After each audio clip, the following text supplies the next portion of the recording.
Well, no prizes for guessing what the topic of conversation will be now as we get the very latest ITV news at 10.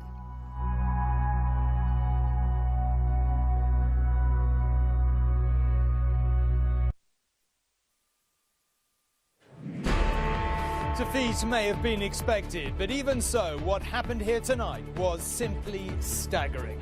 Negotiating this deal has been Mrs May's overriding purpose in office. It's been 2 years, thousands of hours, and goodness knows how much effort and angst in the making. And shortly after 7:30 tonight, MPs gave their verdict. The ayes to the right, 202. The noes to the left, 432. It was the worst defeat ever suffered by a British Prime Minister in this House. It was crushing, overwhelming, humiliating, and yet she vowed to battle on. To the British people who voted to leave the European Union in the referendum 2.5 years ago. I became Prime Minister immediately after that referendum. I believe it's my duty to deliver on their instruction, and I intend to do so. The Labour leader had other ideas. He immediately tabled a vote of no confidence in the government. I'm pleased that motion will be debated tomorrow, so this House can give its verdict on the sheer incompetence of this government. Mrs May will probably win that vote, but the question tonight obviously is, what on earth happens next? Robert will be here, James in Brussels, Romilly will assess the numbers. I'll be talking to ministers and MPs to try and map the way ahead.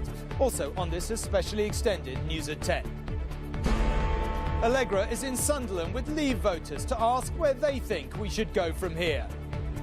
The government is full of Remainers. You know, I think they're trying to frustrate the will of the people. I think it's very disappointing.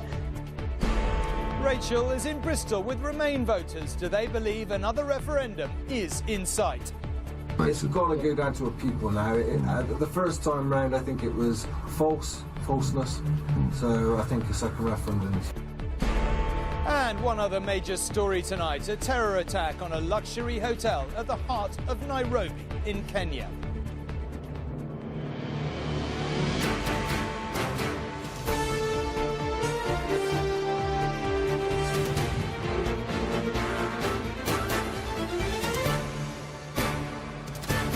This is ITV News at 10 with Tom Bradby in Westminster. Good evening from Westminster on a highly charged night that has already earned its place as a significant milestone in the history of this country. Quite where it leaves Theresa May, her government, MPs in general, and indeed all of the rest of us, there's a much more open question. It is true that the defeat was widely predicted, but we've all seen Prime Ministers defy the odds here before. Not tonight, not by the longest shot.